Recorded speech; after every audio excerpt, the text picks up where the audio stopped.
Bagaimana kabar? Baik. Lupa kurang semangat.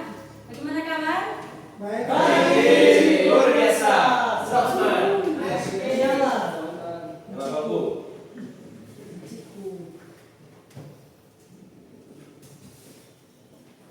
Ada sarapan tadi pagi sebelum ke sekolah? Ya, tidak, Ci. Mar tetap semangat tuh mau belajar dengan Ci. Masuk, Ci. Gimana namanya ketika itu kalau Ci, Pak? Sebelum orang mau memulaikan kegiatan belajar kita, Ci minta tolong anak-anak lihat kebersihan di samping kiri kanan supaya terang bisa belajar dengan Sudah, Ci. Sudah, Ci. Sedikit aja, Ci. Oh, mantap sekali. Oke, sebelum orang mau mulai terang pelajaran, satu orang Sarah boleh pimpin dalam doa untuk membuka kegiatan belajar kita pada pagi hari ini. Silakan Sarah. Teman-teman, sebelum kita memulai pelajaran kita, mari kita berdoa. Tuhan Yesus, terima kasih atas kasih waktu kami sebentar untuk memulai pelajaran kami. Tuhan tolong biar selesai. Amin. Terima kasih kepada Sarah yang telah memimpin kita dalam doa pembuka pada hari ini. Baiklah, sebelum melanjutkan kegiatan belajar, Nanti mau panggil absen dulu.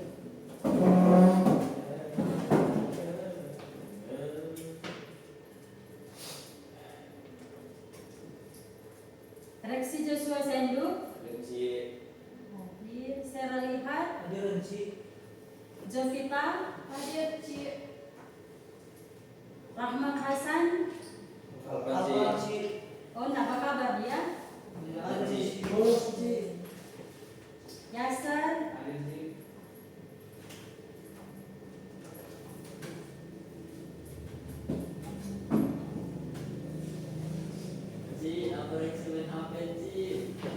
Reksi, boleh simpan HP-nya dulu supaya tetap fokus dalam belajar. Nanti bilang ke mama nanti setelah belajar, nih.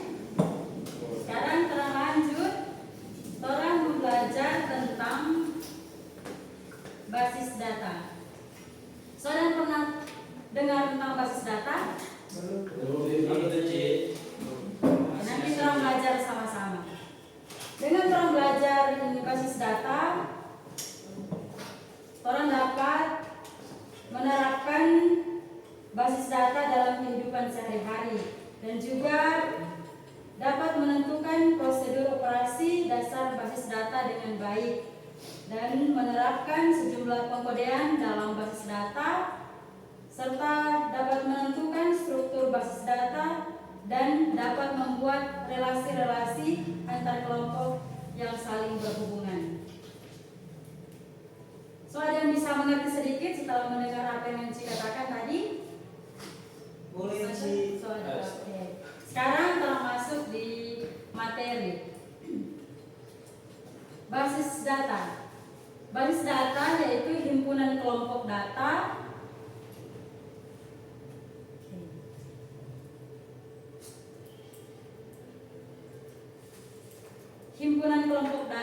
yang saling terhubung yang diorganisasi sedemikian rupa supaya dapat dimanfaatkan kembali dengan cepat dan mudah. Ci, ada yang terlambat.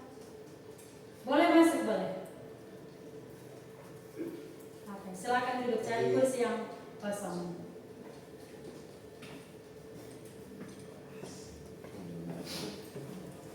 Basis data juga adalah kumpulan data yang saling berhubungan yang disimpan secara bersama sedemikian rupa tanpa adanya duplikasi yang tidak perlu yang disiapkan untuk memenuhi berbagai kebutuhan, atau juga kumpulan file atau tabel atau arsip yang saling berhubungan yang disimpan dalam media penyimpanan. Adapun tujuan basis data yaitu kecepatan dan kemudahan.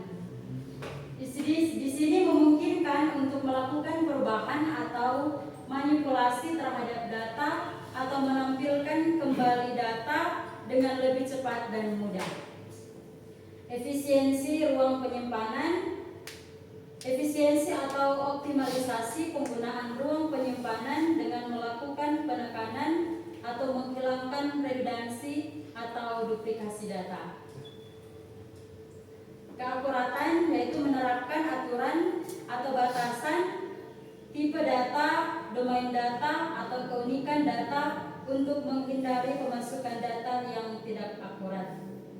Adapun tujuannya dalam ketersediaan memilah data menjadi data master, data transaksi, ataupun data history.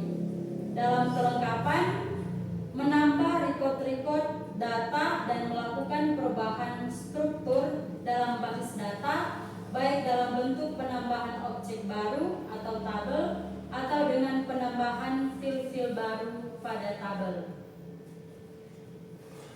Untuk keamanan, melakukan pengaturan hak akses terhadap basis data beserta objek-objek di dalamnya dan menentukan operasi-operasi apa saja yang boleh dilakukan.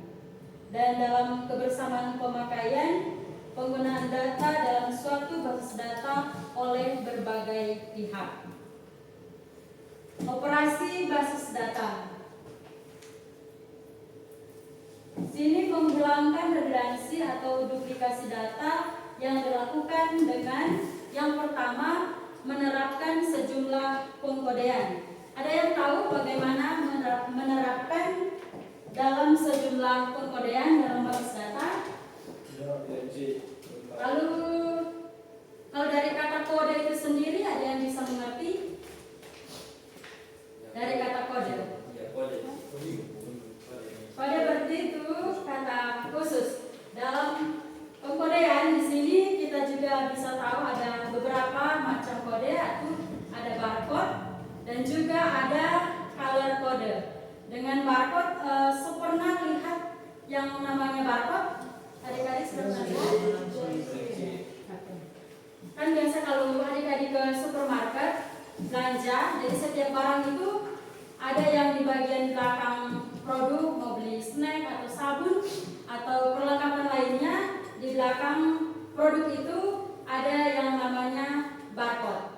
Nah, dengan kode itu, maka saat kita membayar di kasir, di alat di kasir itu membaca kode atau barcode yang ada dalam produk yang akan adik-adik beli itu. Dan yang kedua, membuat relasi-relasi antara kelompok data yang saling berhubungan. Tadi kita sudah belajar yang mengenai kode. Maka di sini relasi-relasi antara tabel pelanggan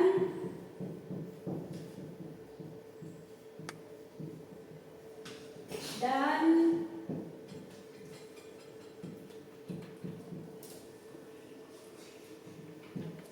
tabel barang.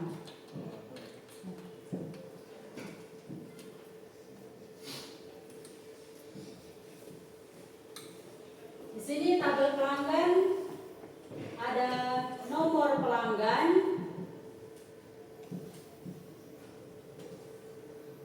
nama pelanggan,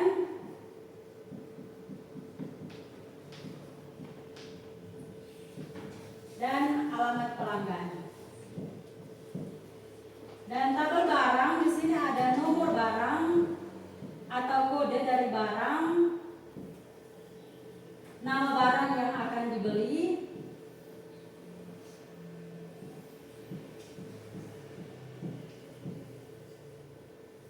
dan jumlah barang.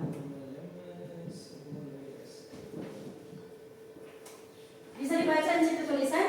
Boleh. Oke. Tabel pelanggan di sini kita beri nomor pelanggan, contohnya 001.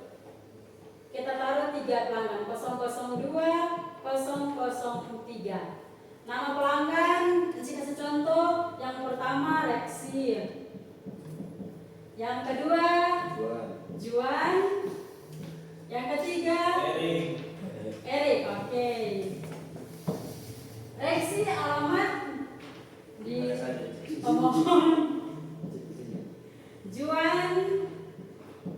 Dano.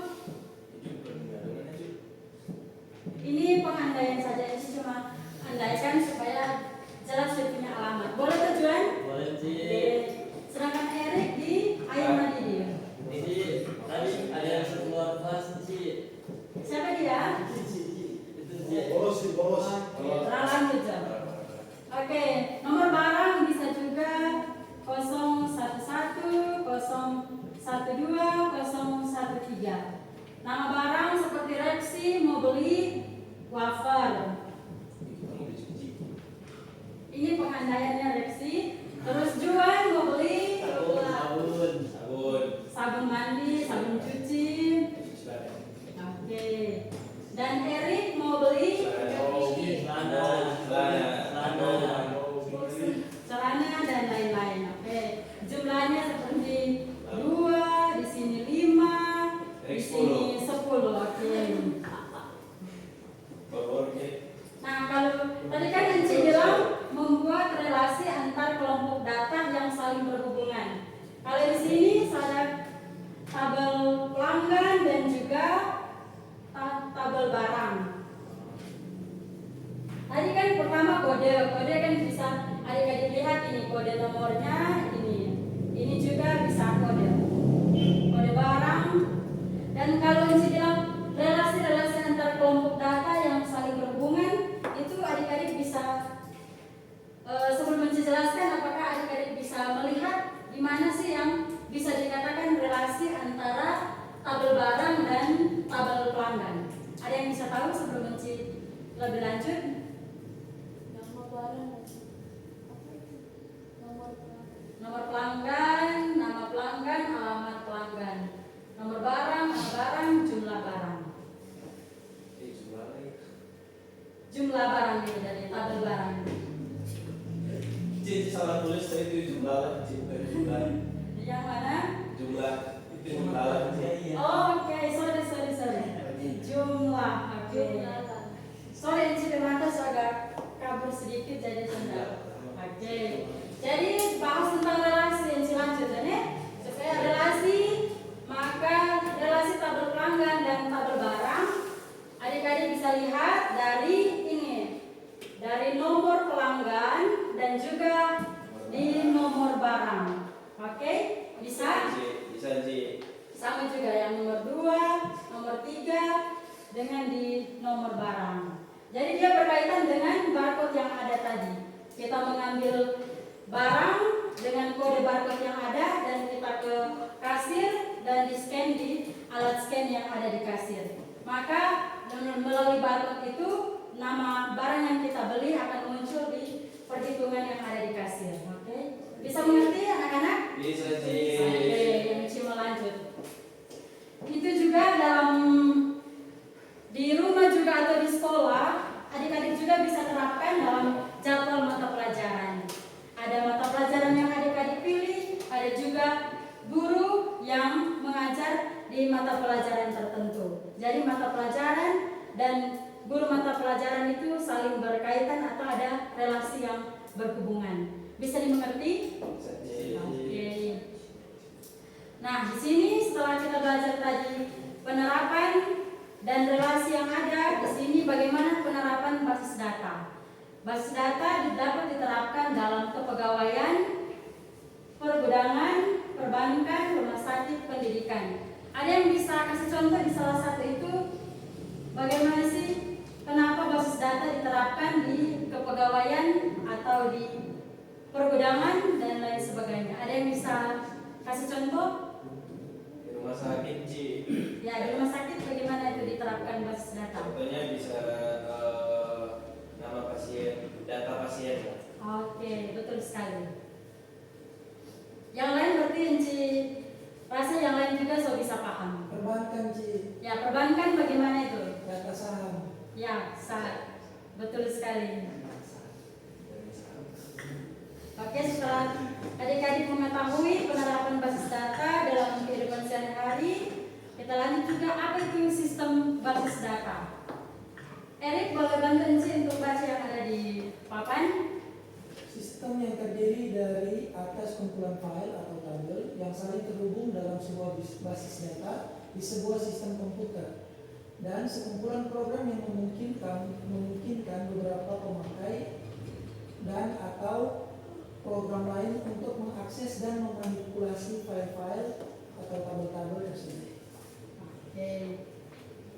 Nah, di sini ada yang bisa mengerti melalui gambar ini apa itu file 1, file 2, file 3, file 4, dan ada tanda panah dari file ke komputer, file ke komputer.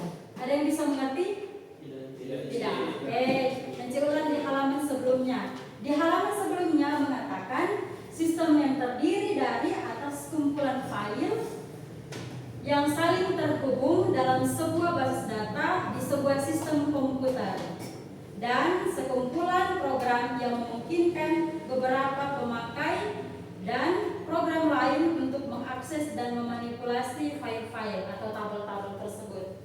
Maka ini yang dikatakan dari sekumpulan data berkaitan dengan di komputer, sistem yang ada di komputer. Jadi file 1 berrelasi dengan komputer yang 1, file 2, dan file yang seterusnya, dan komputer yang seterusnya.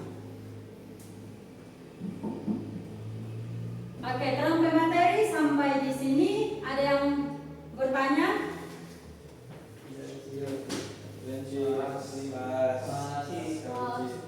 Sopan sekali atau Enci yang mau bertanya? Sopan. Oke, Enci harap semua anak-anak bisa mengerti, bisa memahami apa yang Enci sudah terapkan tadi. Oke, jadi dengan materi-materi yang dari slide pertama sampai slide terakhir ini, dengan kita mengerti apa itu basis data dan juga tujuannya, penerapan, jadi dalam kehidupan sehari-hari adik-adik juga bisa menerapkan basis data dalam tugas-tugas yang ada di sekolah maupun juga pekerjaan yang ada di rumah. Karena semua sudah mengerti, Enci mau kasih tugas. Reksi boleh baca yang tugas yang Enci mau kasih untuk minggu depan. Boleh sih. Mencari kasus masalah dalam sistem penerapan basis data, terus menentukan pengkodean dan menentukan relasi yang ada dalam basis data tersebut. Ada yang bisa mengerti untuk tugasnya minggu depan. Oke. Jadi tugas dikerjakan dan kumpulkan minggu depan. Oke, bisa? Atau ada yang kasih masukan lain tugasnya? Boleh Jorji. Boleh, oke. Itu aja. Baik, karena materinya sudah selesai dan Enci harap apa yang sudah kita pelajari bersama dan juga tugas yang Enci kasih minggu depan bisa dikumpulkan tepat waktu. Nanti Enci tunggu di ruang kelas untuk minggu depan pengumpulan tugas. Nanti ketua kelas bertanggung jawab untuk kumpul tugas dan kasih ke Enci. Reksi, boleh begitu? Boleh Ci. Oke. Karena sampai kegiatan belajar sudah selesai, maka Enci minta Yasser boleh pimpin doa dalam doa penutup. Boleh sih. Baik teman-teman, sebelum kita mengakhiri proses pembelajaran kita hari ini, mari kita bisa berdoa menurut kepercayaan kita masing-masing. Tuhan, kami kembali menguji nama di atas kerajaan surga. Terima kasih atas berkat yang telah kebaikan Engkau telah membantu kami dalam proses pembelajaran hari ini. Tuhan, terima kasih Tuhan supaya apa yang disampaikan menjadi berkebaikan semua. Ya Tuhan, hanya sampai di sini aku mohon anak-anakmu, kami serahkan dalam tangan anak Yesus Kristus, dan telah berdoa dan mengucap syukur. Amin. Terima kasih untuk Yasser yang telah memimpin kita dalam doa penutup.